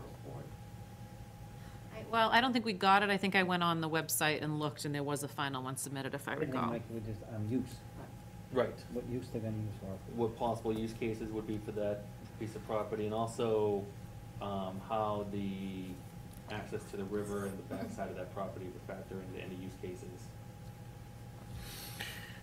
Go ahead. So I guess what I would recommend is that it be sort of a more general charge to look at the viability and explore the options, as opposed to making it too narrow and then not having options as the group gathers information to bring back before the board. Can we just state anything relating to any of these aspects? Does that open it up enough? Well, so I sort of jotted down more general as you were talking. So their charge would be sort of funding options, researching what took place in the past with the taking and the parking and the curb cuts, meeting with state agencies, use of the property, and reporting to the board. And so I didn't write it as specific as you outlined, and anything else relating to 7 that members? property, you could sort of say. Up to 7 members? 7 members. Just one other thing that, I hope we're not forgetting that the post office is on that piece of property. So there may have to be some discussion as far as, what do we do with the post office? Do the town of Groveland want to become a landlord to the post office? Or do we want to look into finding them another spot? The second thing, there's a couple of residents had reached out to me about, way back, there was a town dock out behind there. They might want to check with the Army Corps of Engineers and see if they have anything on their files about the old town dock. I know as the population, the older population dies off, people forget about that, but there was a town dock out behind there where and I understand that the owner of the property at one point used to dock his boat out behind the business out there for a time. So that might want to look into that also. Okay, anything else? Bill? Good? Lisa? Bill? Anything else from us on that, Denise? Well, you should vote to form the committee as described, and then we can certainly put out a call for members. Alright, someone want to make a motion? And I'm sorry, can I just, so You would sort of define what the end result is. So is their end result submitting a report to you all? Is the end result With a report of findings.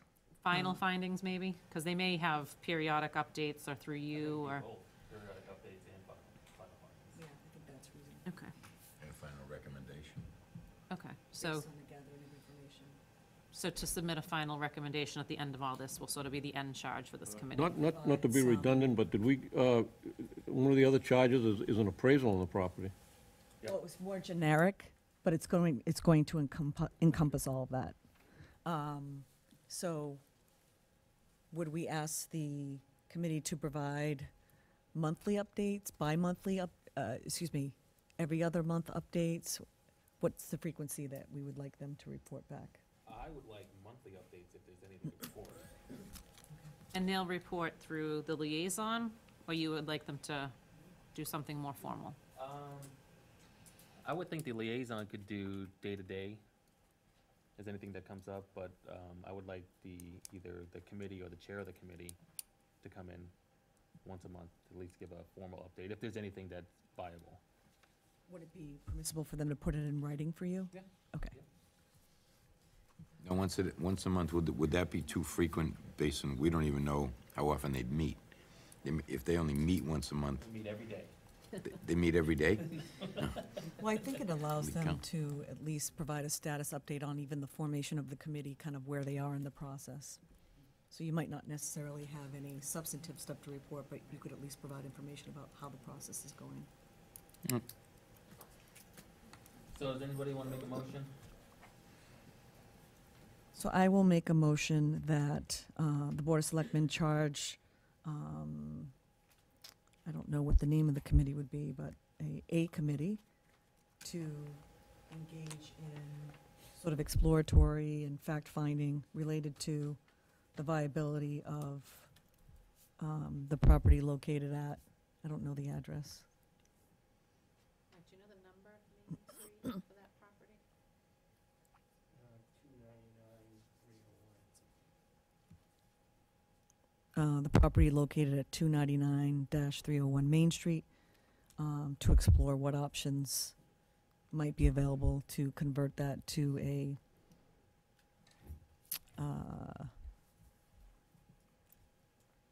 I don't know if it's green space or, some type of, Project. I think Usable? that will come from the committee. Okay. so Maybe just to make a recommendation on use. the use of the space. Can I get a second? I'll second that. Any further discussion?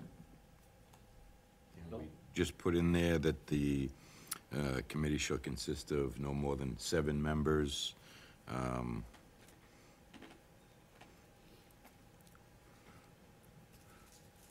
And she'll provide, how about we put periodic updates? And that way, if we want an update, we can solicit them for the update rather than providing I would agree, but no less than quarterly. right.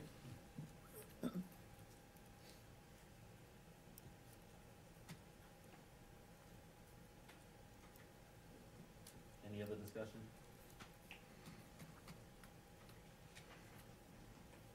You good? Mhm. All right, all those in favor? All right, moving on to the Board of Library Trustees' request for a new sign. So, anybody have a comment on the library trustees and their request for a new sign? To replace the one that's out there, or? Yeah, so this request came before the board last year, and came on as correspondence, and at the time, the board didn't take any action. And then we got another letter, re-forwarding it, asking it once again for the board to, look to replace their sign out front. So last meeting, it was correspondence, and you asked to move it up to an agenda item. But yes, it would be the sign that's, along the front. What would the cost be to replace it?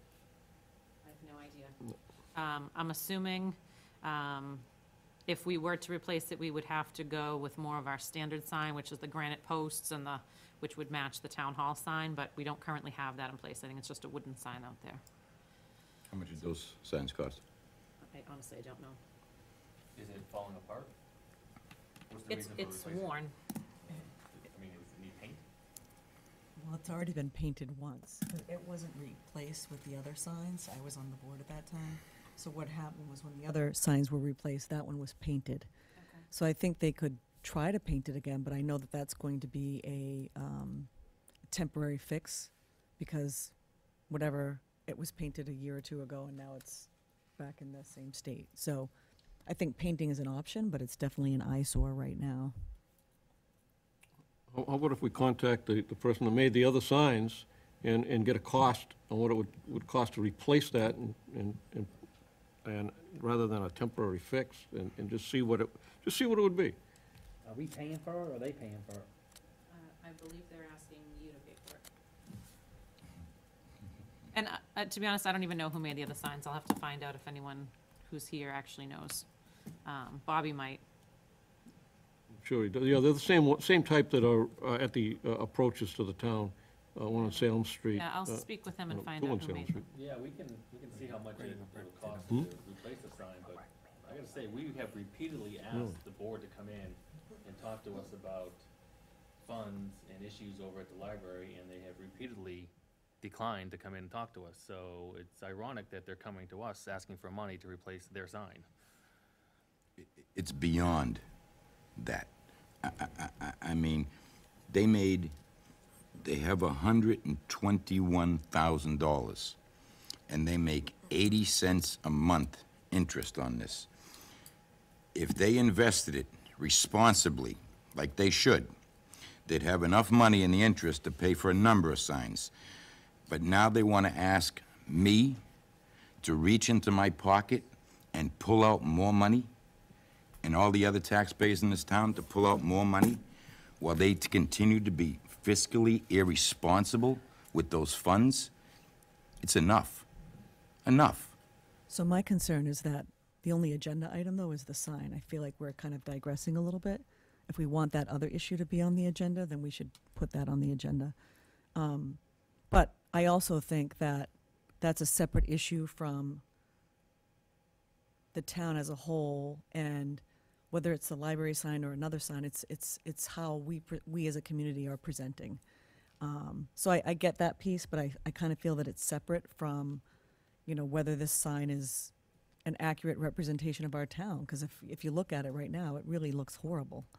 And the funding piece, I think the first step is just finding out how much it costs, and then visiting the funding piece, once we know how much it would cost and what the options are. Yes, because we have no budget for that, so, at least in the general fund budget. Make a motion to replace it, but before we do so, we get a price on what it's gonna cost, as long as it's in line with the signs that we have now throughout the town, the same color and what have you, and then present the price back to us, and then we'll decide from there. I would second that. You wanna make a motion for that? Yeah, Bill, so your motion started with you're making a motion to replace it. So can we hold off on the Wants the replacing part? money. He wants to know, right? You Make a wanna motion know that they how come much back it to costs? us for what the cost would be first? I think we should probably find out the cost to replace it, Yes. what it would be, in, as long as it's in line with our current signs and throughout the town, in however we've done our, our makeup of them. And let's start with that, and see what's gonna be, because we don't have the money set aside for it, so we can have that conversation down the road, how we're gonna figure this all out. And let's get that back for the next meeting. I probably won't be able 2 to. weeks? I'm on vacation next week, so, I won't be able to figure that out and probably get a quote on that. And Denise, Unless someone else here wants to reach out, I can certainly give someone here the Our- contact. ex-finance Library. director, Trustees can't do that? Or do you have to do that? Well, they're asking the board, so. Well, they're asking the board for approval, aren't they? But we don't, the library trustees don't have any, you'd have to provide them the contact information of the signs, because I don't think they know. We weren't part of that last time. When I was on the board, we didn't have any interaction related to the signs. Denise, So- our ex-finance director was in charge, I believe, he was the one that did all those signs, so you might wanna drop him an email, and he may know the company that was involved and all that. Well, if you're gonna be out on vacation, why don't we assign the task to Cassandra? That's fine. So, we got a motion, you still second? I second on the updated language, which is to find out what the cost is, yes. Yes, so I have it, to find out what the cost is and to replace and to make sure it's in line with all the other signs. So that's pretty much what you wanted, right? To make sure it's, yep, Any yep. further discussion? What, the motion is just to find out cost. Yes, That's it. that's it. Yes. Because I'm seriously opposed to pulling another penny out of my pocket. And I know if you polled 10 taxpayers out there on the street, if one came back after you explained the situation and they said, yeah, I'll give you more money, I'd eat my hat in front of all of yous with salt, pepper, and ketchup. But I don't see what the relevance is in finding the cost, because Well, at the end of the day, if we don't have the money, it's within the library trustees can bring it before the town and ask the town whether they want to. If we don't want to support it, they have a right to bring it in as a warrant article, and whether the town supports purchasing the sign. they'd have thousands and thousands and thousands of dollars to do all this, to buy 1,000 signs, one every 100 feet all the way down, if they just invested it wisely and didn't get 82 cents. I mean, there's the part that just sticks in my craw, because it's just so irresponsible. I just don't have enough information to speak to that. Go ahead, Bill. Bill, my thought, and the reason I made the motion the way I did, was because they've come to us, they've asked us to be proactive, so we're doing that. We're gonna get the prices. We probably know we don't have the money. I mean, I don't know, Denise would know better, but, you know, it might be a situation, okay, we got the price and you might need to pay for it. They might need to come up with the money if they want the sign. I don't see how, unless you can help me out, there's some place we're gonna have money to buy a sign. I mean, every single budget in this town was cut tight when we did it. And we were taking money and swapping money and moving money to make a balanced budget. So, I mean, I think we definitely owe them the respect to, they're asking the request for a new sign. We could sit there and say, yeah, we'll give you a new sign, but that's kind of it's not very edged in stone, so let's just be a little proactive and get the prices together and keep it in line with our signs and take it from there. I get a great idea where they could get the money. It's called interest on the principal. Just saying. Well, you got how much? $800 to $1,000 and $85,000 in a month. It varies per month, yes. In a month. In a year, how much is that? It's a few pesos, right? Where's that being invested at that rate?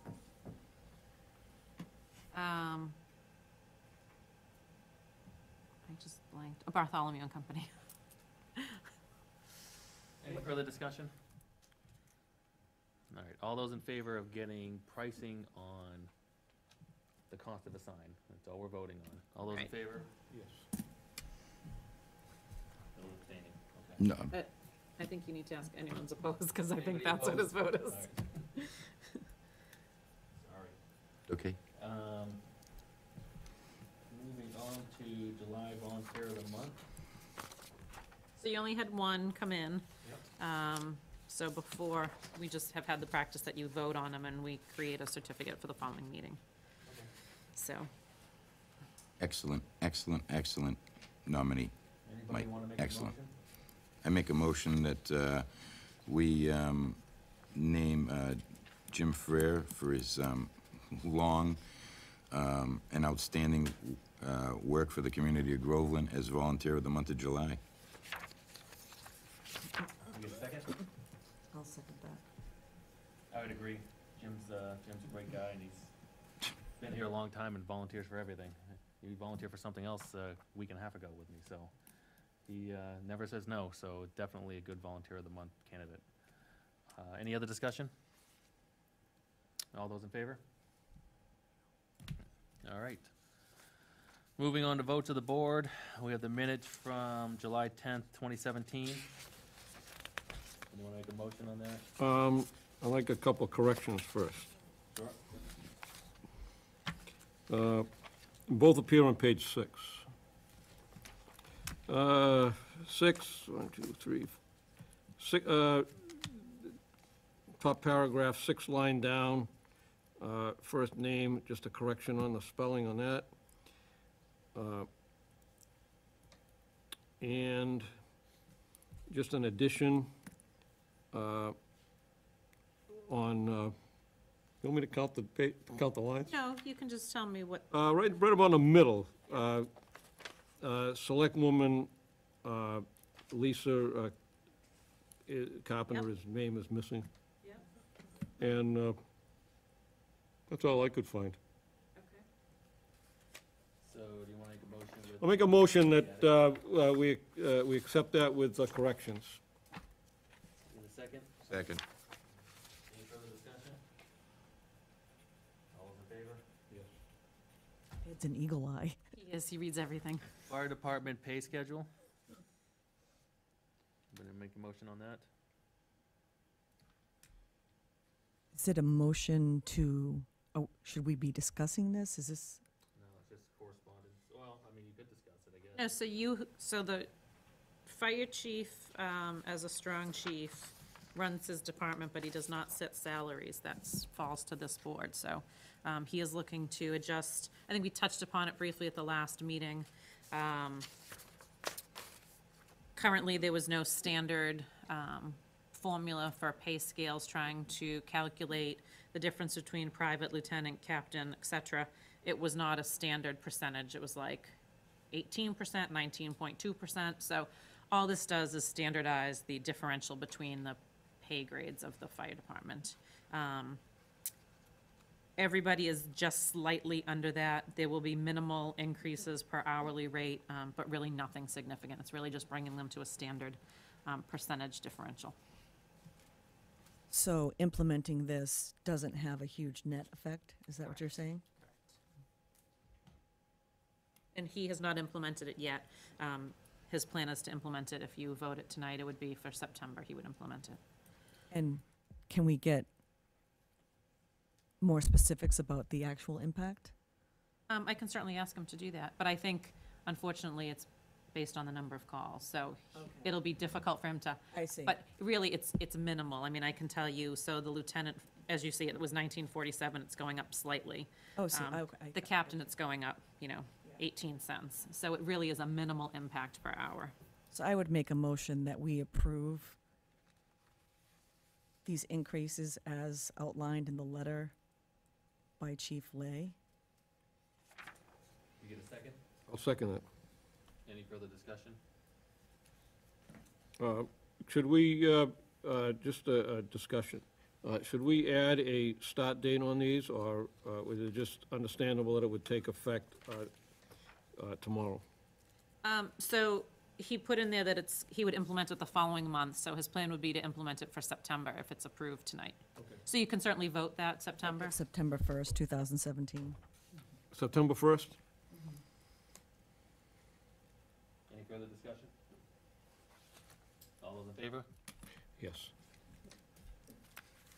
We have a one-day liquor license for a wedding at BC Park on August 19th, 2017, between the hours of 4 PM and 8 PM. Detail officer required on premises.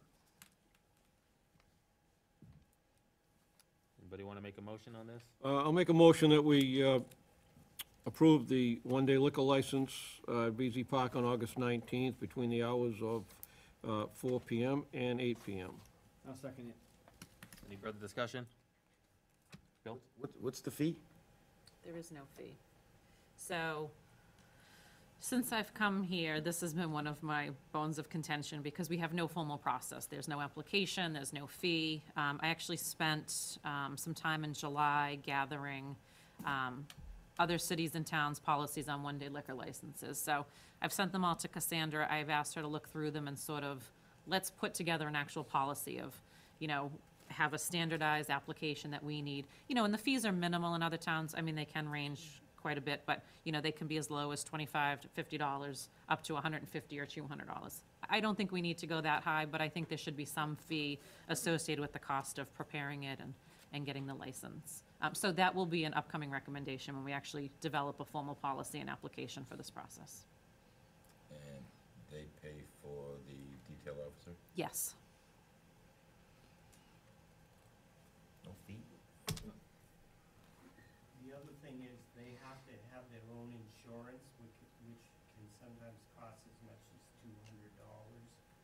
So I'd hesitate to charge, if you want to charge a fee, maybe $25, but it's very difficult. We don't get too many events that have liquor licenses because it's too expensive for people. I don't want to squeeze your business out, but, you know, But I assume the bartender is paying for the insurance, not they're making the applicant pay for the insurance?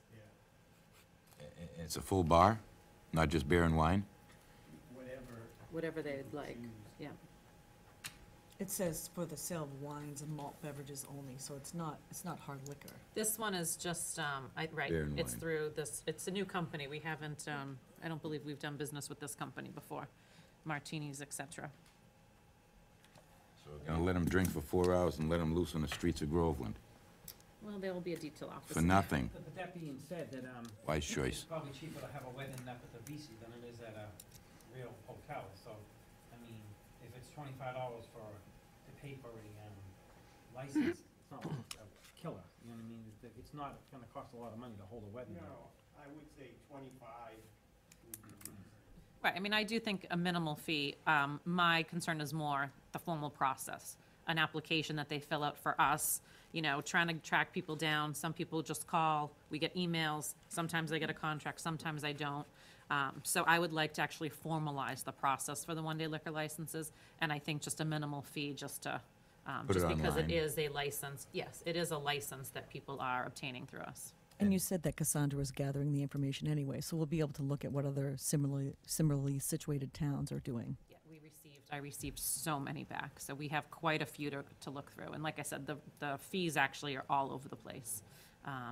But I think we could start minimally and see how that goes. But there is a cost to the town just to prepare this paperwork. I mean, Well, she it's doesn't, time and, correct. they don't work for free. So, I mean, just to cover our costs, we've got to charge something. Yeah, but I mean, this is the town too, you know, it's a town facility, so we have to take that into account. I think in essence what you're saying is that if people don't use it, then the town suffers. Yeah. Yeah, but to Mr. Dunn's point, if you're gonna rent out the Black Swan or something like that, you're gonna pay a lot more than $25. You're gonna pay $5,000 just to rent the place. Exactly. So $25, Different, if we charge $25 for it's a a different fee demographic. just to cover our costs of having to do the paperwork, I don't think it's a showstopper to anybody.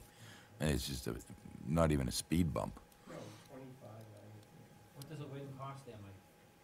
Excuse me. How much does a wedding cost to rent a hall there? Well, this one you have the, This one was listed at $650. I think for the whole- it That's very depends, reasonable. but usually it's 600, which is very reasonable. That's very reasonable.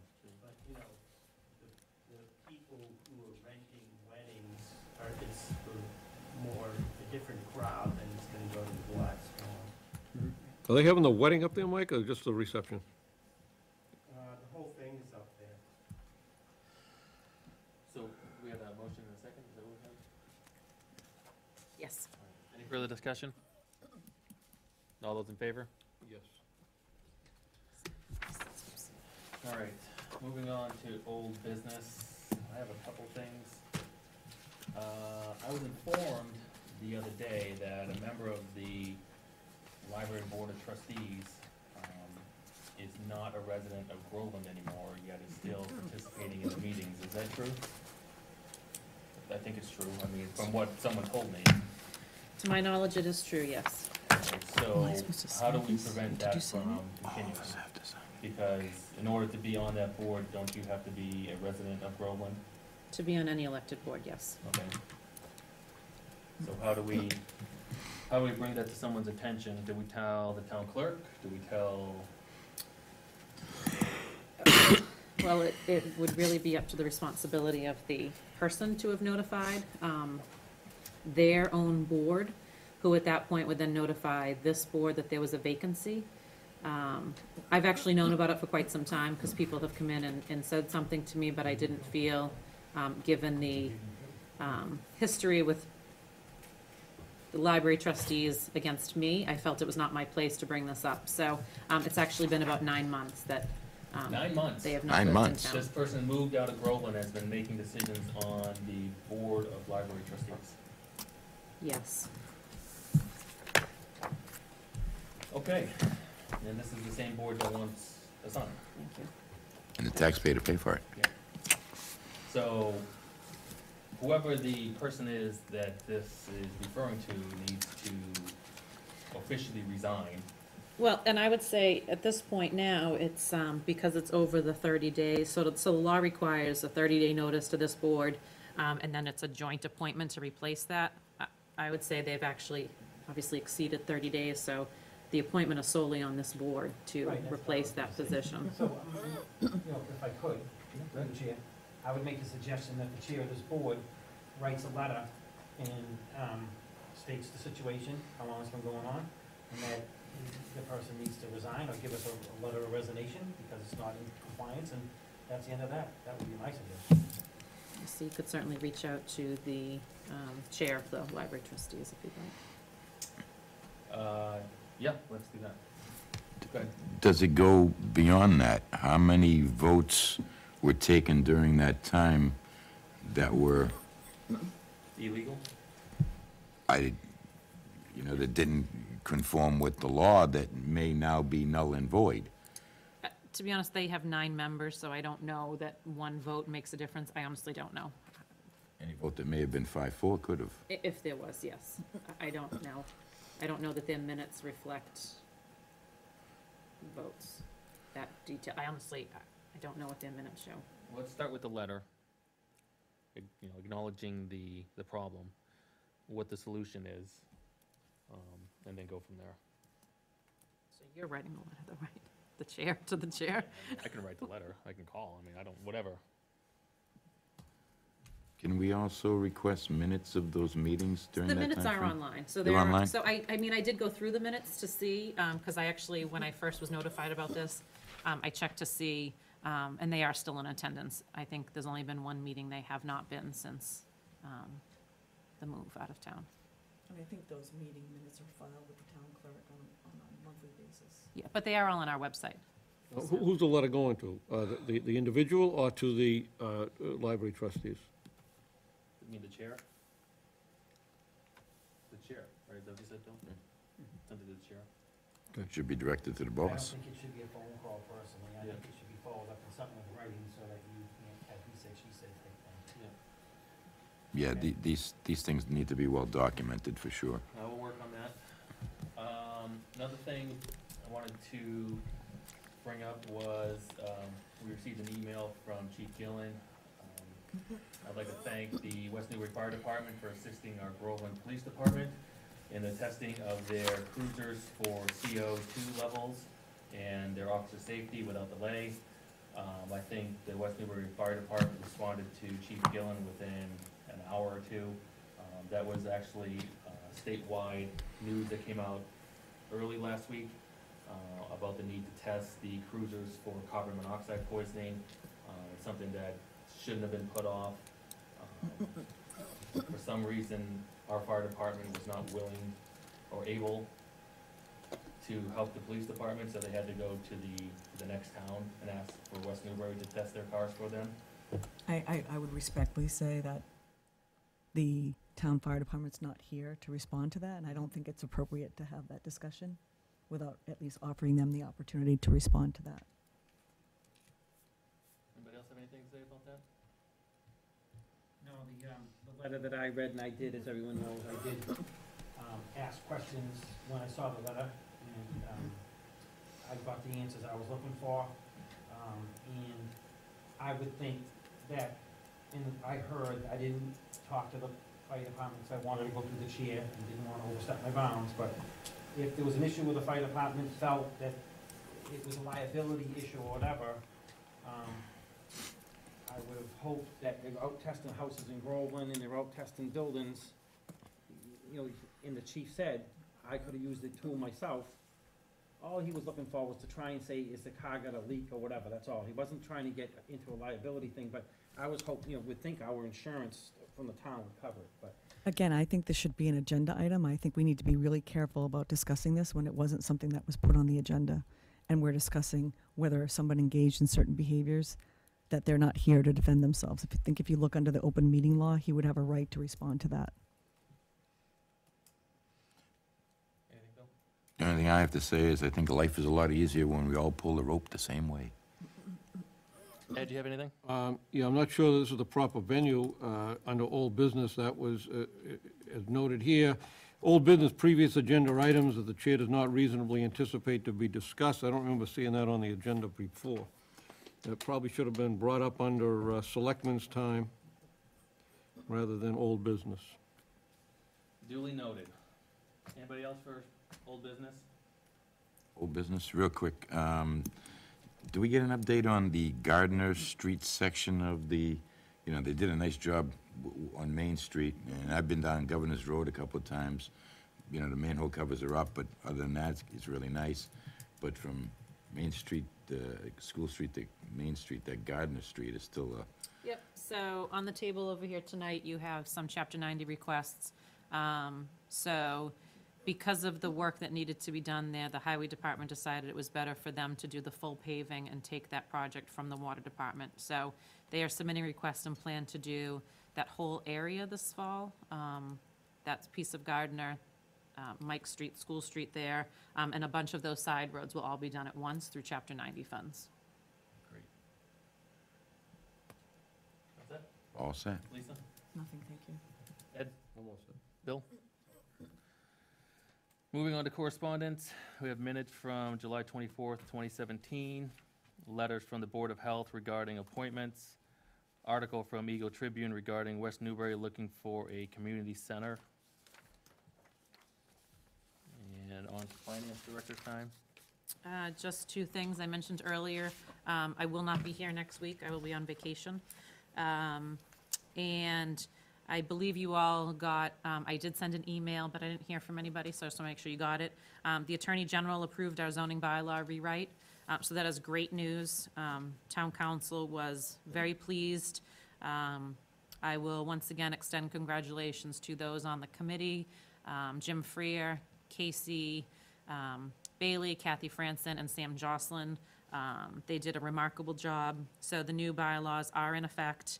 And as I forwarded you the AG's reply, so they made some recommendations going forward. So the committee, as Sam presented a few weeks ago, they are still meeting on a monthly basis. So they will incorporate these into their future proposals for town meeting. So that is really great news for us. And that is all I have for you tonight. Okay, moving on to Selectmen's time. Ed? I'm all set, nothing. Bill done? I'm good. Lisa? Bill O'Neill? Yeah, just one thing. I continue to do research and be personally touched by the issue, unfortunately, the issue of medical marijuana. I'd like to see that if we couldn't bring that up again on an agenda item to discuss, to further look into the possibilities of that cultivation center with no dispensaries involved.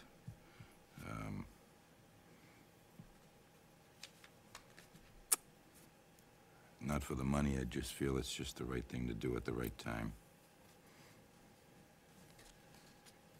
Is there a particular time you wanted to try to get that on the agenda? I think the next one's pretty full. No particular time frame. I just think it's just, it's worth more discussion than I think we've given it. So let's try for the September 4th. So that meeting, just so you know, is the Tuesday night, because Labor Day After is the Labor Monday, Day. so it would be the 5th. Yeah, let's try and add that to the 5th. And on that subject, to be honest, I haven't done enough research, but I have been looking at other cities and towns, so there has been some discussion lately about the recreational use, and when that goes into effect. And I've seen that there are things that the town needs to do to put in place to stop that from happening in their communities. So that is something you should think about. Maybe we can speak to the planning board about, because it would be a zoning bylaw. But keep that in mind, that I believe it's if we take no action, they will be eligible to come here without really any say from this board. So if that is something you want to, I know during the previous debate, recreational was a hot topic. So if that is something you want to look to avoid or to put some limitations on, we should start that process and look into that sooner rather than later, because we will need to get that in place I agree. before it goes into effect. I think we should look into ways to prohibit that. About it, but when you said that they would take no action, we had action already, we had the town vote and. But nothing, no, we No. have no formal bylaw. So right now, our bylaw restricts medical marijuana only. With the new recreational law that passed, there are now other things that towns need to do in order to, I guess, safeguard, if you will, the town from recreational marijuana. Dispensaries. Dispensaries. So if we want to take that approach and actually put some guidelines in place so that they can't just pop up everywhere, we should start looking at that and working to have something on the spring town meeting, so that when it goes into effect, I believe it's like next July 2018, I think they delayed it a few months, we will be all set. Because I do know, I've been seeing other cities and towns are trying to take some action to prevent recreational dispensaries from popping up. So keep that in mind. I can certainly do some research. Like I said, we can get the planning board involved and see if they have any suggestions as far as the bylaw goes. But I don't want to have us not be ready for when they implement that. First role in new town plan. Yep. Your first assignment. Okay, She might not take the job. Was that it, Bill? Yeah, that's it. All right, can we get a motion to adjourn at 8:49? I make a motion to adjourn. Motion to adjourn at 8:39. I have 8:40. Get a motion to adjourn, get a second? Second.